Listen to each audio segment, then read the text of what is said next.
I'm Howard, the owner of Rhapsody Music, and I'd like to welcome you to what I call PA 101. This consists typically of a powered box mixer, something like this. They also come in a tabletop style powered mixer, and a pair of speakers, typically mounted on top of a tripod stand like you see here. Now this PA system is most generally used for bands and general public announcing. This is typically good for a club that seats anywhere from 50 to maybe up to 200 people. This is typically what the back of a non-powered speaker looks like. You've got a pair of input jacks here, and they're just wired in parallel. So you can come out of your mixer and plug right into here. And if you'd like to, if you have two pairs of speakers, you could just daisy chain from one. You could come out of your mixer and go into one and then daisy chain from this one over to the next one. And most mixers, most of the time these speakers are rated at 8 ohms. So 2 8-ohm speakers gives you a 4 ohm load. Most power amps like this are very safe and secure at 4 ohms. On the back of the mixer here, you've got your power cord. Just plugs in like that. You've got your on-off switch, and you've got 2 speaker output jacks. Typical is your 1/4 inch, and I'm just going to unplug this so you can see that's your typical 1/4 inch jack or plug. That plugs into the jack like this. The other type is called a speak-on connector, which actually goes into this one here, and it goes in and it turns and locks. It's a more secure form of connection in the fact that if somebody walks backstage and trips on this wire, this one can be pulled out, where using the speak-on connectors, it turns in and twists and then it locks. So if somebody does trip on it, or if it gets pulled, it's not going to disconnect and ruin your performance. And then you'll see a switch like this, which this is the power amp mode switch. This allows you to either use both of these power amps that are in here for mains, or you can split it up and use one side for mains and one side for monitors, because you notice on the front side we had 2 EQs and labeled mains and monitors. Now if you decide to put this in a main mode, you would have both power amps assigned to the mains, which means you wouldn't have any extra power amps left over to drive your monitors with. But if you were playing a huge auditorium or a bigger ballroom or something where you wanted all 4 of your speakers to be facing out into the audience, then I would put it on a main mode. What you'll notice here on this particular box mixer is it's 8 channels, and you have what we call XLR jacks, and we have 1/4 inch jacks. This is the type of plug that you'll see on an XLR, or what we call a 3-prong plug. That's called your low impedance microphone. High impedance microphone would be the 1/4 inch.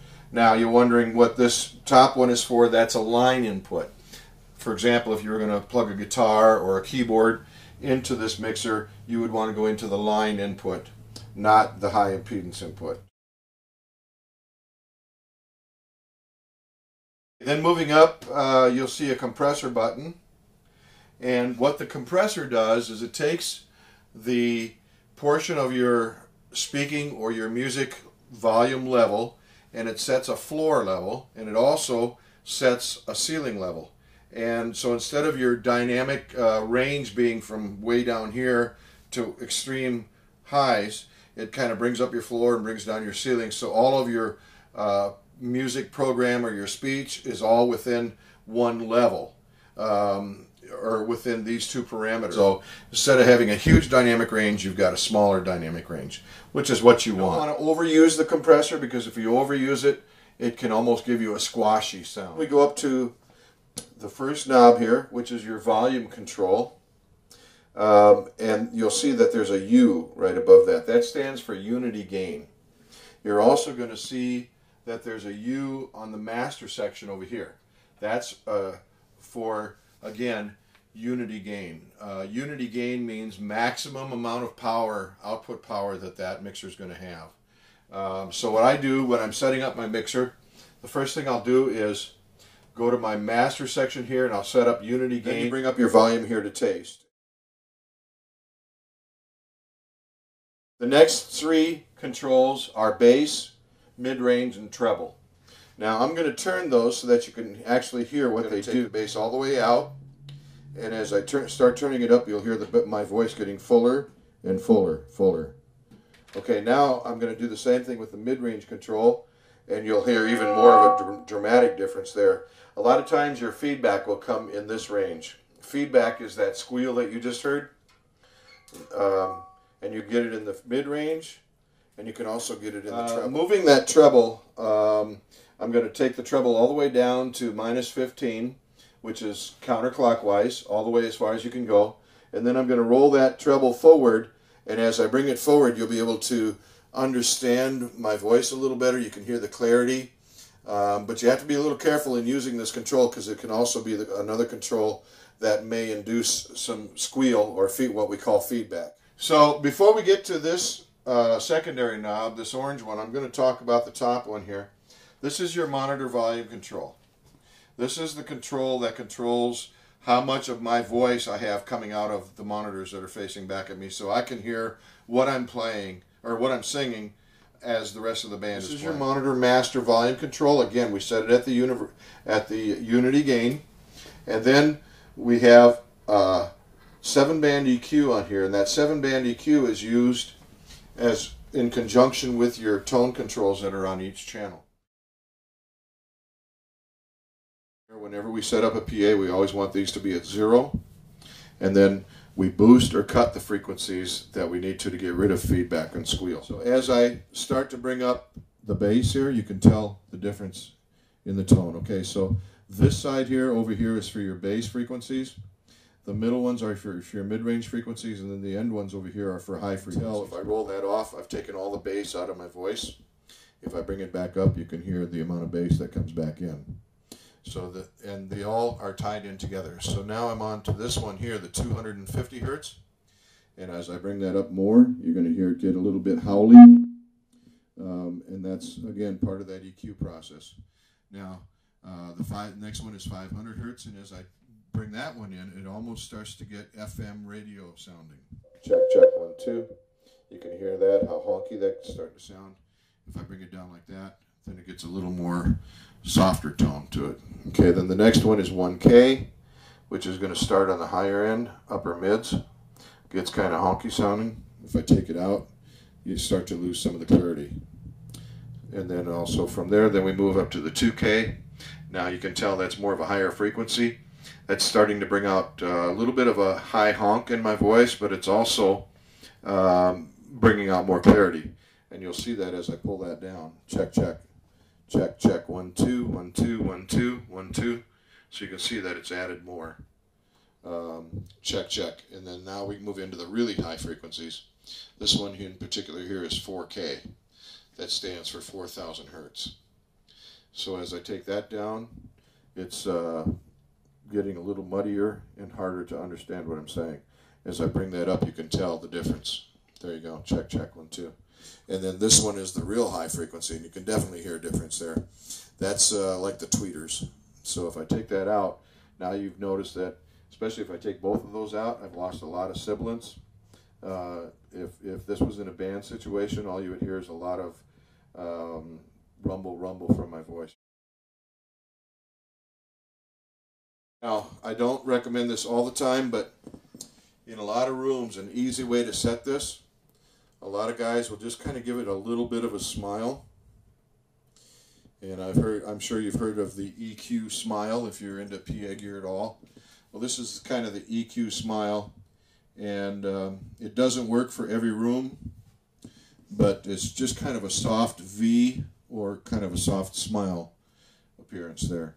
And if you really get in trouble and you're not sure of what to do, you could set it at a V like that, but I still recommend that you go back to 0 and then just cut or boost whatever frequencies you want. This will typically give you a real good overall tone. And what I'd like to also mention to you is, once you learn one channel, you know, there's a lot of knobs on here, and somebody that's never ran a PA, you might be a little bit intimidated by it, but please don't be. Because once you learn one single channel, the whole rest of the mixer for the channel portion is all the same. The only thing different again is the master section, what we call the master section, where you have your master levels and your master EQs, and also your effects processor. This particular box mixer, and many of the box mixers that are on the market today, have an effects processor built in. The effects processor will enhance a singer's voice by adding reverb or adding echo, or both in some cases. And there's a knob right on this particular channel, which is the orange knob that I mentioned to you I was coming back to. And as I turn this up, you'll hear the echo start. That's the echo that I'm talking about right now. And it sounds like a lot when you're just talking, but when you actually start to sing, you're holding your words out longer, and it actually makes your voice sound a little bit fuller. I'm just going to hold out a couple words like I'm attempting to sing, and you'll be able to tell. If I'm just talking like this, it just sounds like it's too much. But if I'm going, all alone at the end of the evening, you can hear that it kind of elongates my voice and it kind of fills it in a little bit. Now you don't have to use just echo. You can switch this over to reverb. Now I'm on number 16 right there, channel 16. And all of the different effects are labeled right here on the mixer. So you've got everything from plate reverbs to regular warm room reverbs, short reverbs, long reverbs. You've got some chorus and reverbs together, which is the same effect that you would use on your guitar chorus pedal. You've got some delays and echoes, and there's all kinds of delays. But I'm just going to go to a really nice fat reverb. Number 10 is a cathedral reverb. So I just turn this dial, and I just set that there. And as I bring this up, now you can hear that it's just a reverb, and it sounds like I'm in a big hall or an auditorium, or maybe in a gymnasium or something. And this would be good if you're in a really, really dry room. If you're playing in a small club where the floors are all carpeted, and they don't have very reflective hard surfaces on the walls, and it's a lower ceiling, you can sound really dry, just like this, without any reverb on it. And when you're singing, you like to add a little depth to your voice. So that's when I would add just a little bit of reverb like that, so that you can hear some of the difference there. Okay, now I'm just going to kind of scroll through some of these different settings so you can hear a little bit of what they are. Now that's, I went from a cathedral setting to a warm hall setting.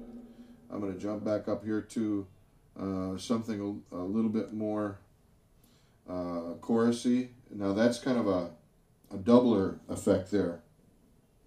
And as I rotate this forward, you hear this a lot on records where it's just a real short slap back like that. They call it a doubling effect. And it just takes your voice and just adds just a slight bit of echo so that it sounds like almost two people talking at the same time. It's called a doubler. And then you can go from there back to where it was with heavy echo. And then we just keep adding more. Now this here you'll see. I'm going to turn this down. Okay. Now this here you'll see there's a tap button there. I can adjust how fast I want that to be. So I can go like that. So it's real fast. Kind of like a slap back like Elvis Presley would have used, or some of the current artists I can't think of right now, but you hear this kind of a slap back effect on a lot of voices. And it's kind of a rockabilly sound. Number 18 is a little bit longer delay with some reverb on it. And then they add all kinds, you can get it to where it's a lot of repeats or just one repeat. We would like to invite you to our next session of PA 101, where we're going to get into microphones. So stay tuned. My name is Howard Mock. I'm the owner of Rhapsody Music. We'd like to invite you again. Thank you.